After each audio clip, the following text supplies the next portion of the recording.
भौगोलिक चिंतन के इतिहास के अंतर्गत अब तक हमने यूनानी काल के होमर, थेल्स, अनाक्सिमेंडर इन विद्वानों का अध्ययन किया। आज हम यूनानी काल को ही कंटिन्यू करते हुए अन्य विद्वानों का अध्ययन करेंगे।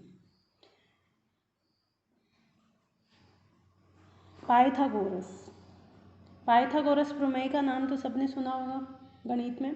निश्चित प्रमेय के आधार पर इन्होंने त्रिभुज के तीनों कोणों का योग 180 डिग्री सिद्ध किया।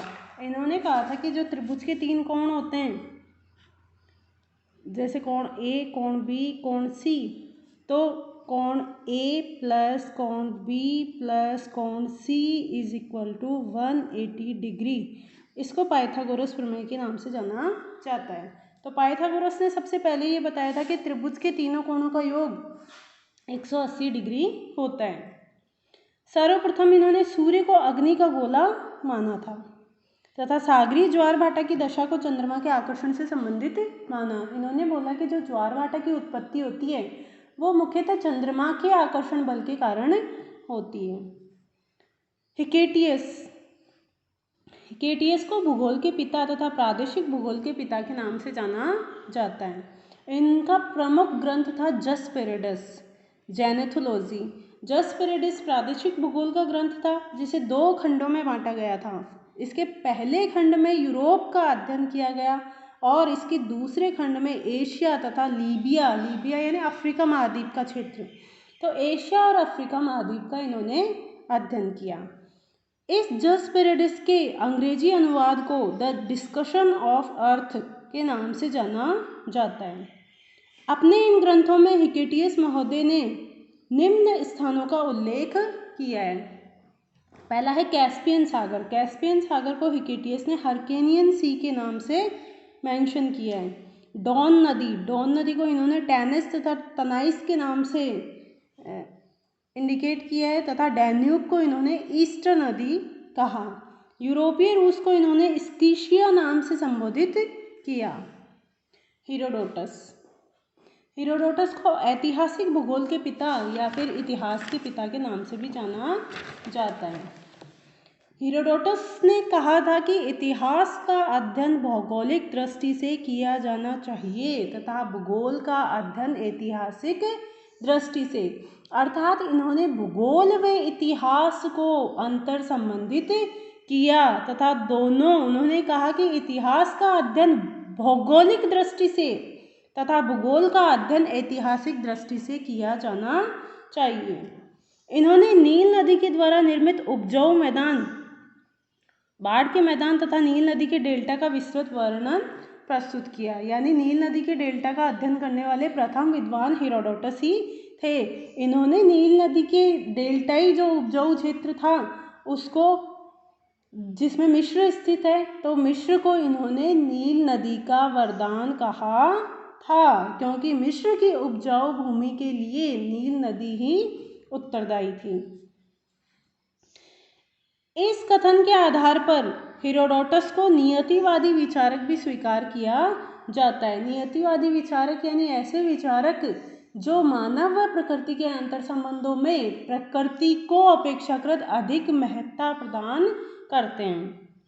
हीरोडोटस प्रथम विद्वान थे जिन्होंने लाल सागर को एशिया तथा अफ्रीका को पृथक करने वाला सागर माना। यानी लाल सागर, पहले विद्वान थे जिन्होंने कहा कि लाल सागर एशिया व लीबिया को पृथक करता है।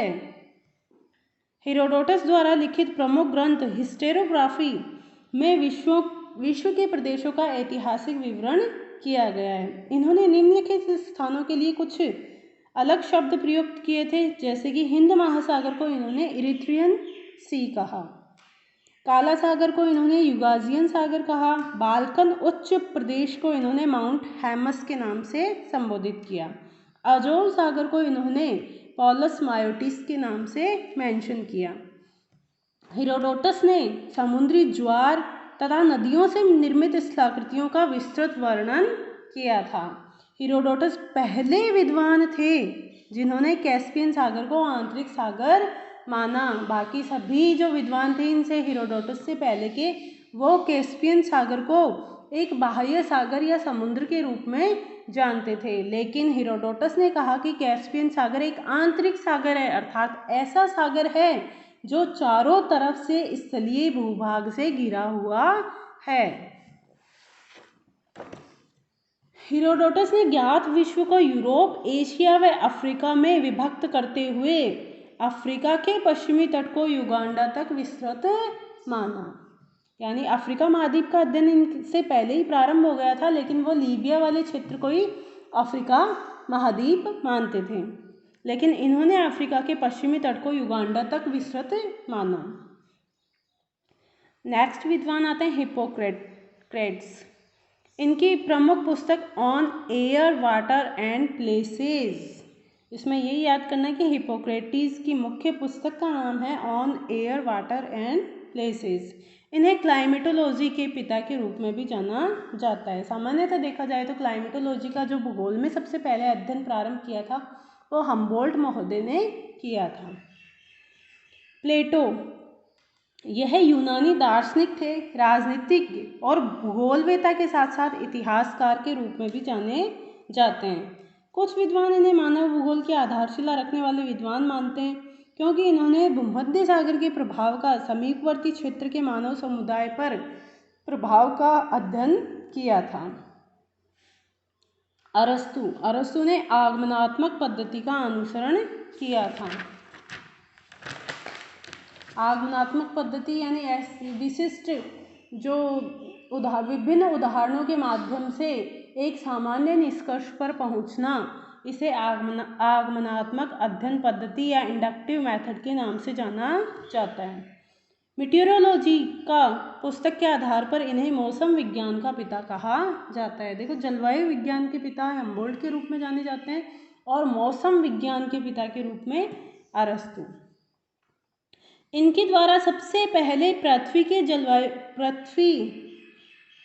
इन्होंने सर्वप्रथम पृथ्वी को जलवायु कटिबंध में विभक्त किया था। यानी पृथ्वी को 5 क्लाइमेटा में इन्होंने डिवाइड किया था। कौन कौन से? उष्ण कटिबंध, शीतोष्ण कटिबंध और शीत कटिबंध। यह प्रथम विद्वान थे जिन्होंने निश्चित तर्कों के आधार पर यह सिद्ध किया कि पृथ्वी का आकार गोल है। इन्होंने तर्क कौन कौन से दिए थे? पहला है चंद्र ग्रहण। चंद्र ग्रहण उन्होंने बताया कि चंद्र ग्रहण या सूर्य ग्रहण के दौरान जो छाया पड़ती है वो हमेशा गोल होती है। इससे सिद्ध होता है कि चंद्र ग्रहण के समय पड़ने वाली गोल छाया से कि पृथ्वी का आकार गोल है। दूसरा उन्होंने बताया था कि सागर में दूर जाते हुए जहाज के आधार पर, कि जैसे सड़क पर या सागर में जब जहाज दूर जाता है तो वो हमें दिखना लुप्त क्यों हो जाता है। अगर पृथ्वी चपटी या तस्तरी नुमा होती तो सागर जो जहाज है वो हमारी नज़रों से अचानक इस तरीके से ओझल नहीं होता, क्योंकि पृथ्वी की सरफेस जो है वो कर्व शेप की है, इसलिए दूर जाने पर जहाज हमें दिखना बंद हो जाते हैं। अरस्तु ने अपनी पुस्तक पॉलिटिक्स में जलवायु के मानव पर प्रभाव का भी अध्ययन किया। थियोफ्रेस्टस, इन्हें वनस्पति भूगोल के पिता के नाम से जाना जाता है। इनकी प्रमुख पुस्तक का नाम है हिस्ट्री ऑफ प्लांट्स। इसमें इन्होंने जलवायु व वनस्पति के संबंध की व्याख्या की कि जो वनस्पति के प्रकार होते हैं वो मुख्यतः जलवायु पर ही आधारित होते हैं। कुछ विद्वान इन्हें जैव भूगोल के पिता के नाम से भी जानते हैं। इरेटोस्थेनीज, क्रमबद्ध भूगोल के पिता के नाम से इन्हें जाना जाता है। देखो, भूगोल के पिता मुख्यतः अगर आता है क्वेश्चन तो भूगोल के पिता हम लिखेंगे हिकेटियस, और क्रमबद्ध भूगोल के पिता पूछे जाते हैं तो क्रमबद्ध भूगोल के पिता के रूप में हम मानेंगे इरेटोस्थेनीज। इन्होंने भूमापन के पिता के रूप में भी जाना जाता है। इनका प्रमुख जो ग्रंथ है वो है ज्योग्राफिया। इन्होंने सर्वप्रथम भौगोलिक अध्ययन के लिए ज्योग्राफी शब्द का प्रयोग किया था। इन्होंने पृथ्वी की परिधि को मापने के लिए विषुवत रेखा की लगभग सही लंबाई ज्ञात की थी। जिन स्थानों का इन्होंने चुनाव किया उन स्थानों के अक्षांश उस समय तक ज्ञात नहीं थे। परिधि ज्ञात करने के लिए जिन स्थानों का उन्होंने चयन किया था उनके अक्षांश उन्हें पता नहीं थे, इसलिए परिधि मापन के आकलन में आंशिक त्रुटि रह गई थी। इस आधार पर इन्होंने सूर्य व चंद्रमा की भी पृथ्वी से दूरी का आकलन करने का प्रयास किया था।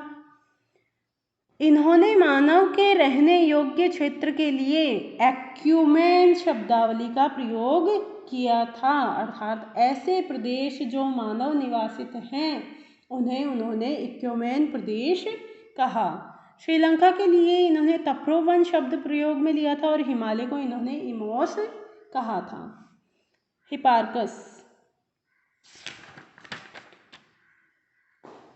इन्होंने प्राचीन मेसोपोटामियाई ज्ञान के आधार पर, मेसोपोटामिया जो सभ्यता थी उसके ज्ञान के आधार पर नक्षत्रों की सटीक जानकारी के लिए एस्ट्रोलॉब नामक यंत्र का आविष्कार किया था। जैसे कि अगर हम बात करें अनाक्सिमेंडर ने नोमोन नामक यंत्र का प्रयोग किया था, तो हिपार्कस ने एस्ट्रोलेब नामक यंत्र का आविष्कार किया था। इन्होंने पृथ्वी पर सर्वप्रथम तारों की दृश्यता के आधार पर तारों के समूह या नक्षत्रों का आकलन किया।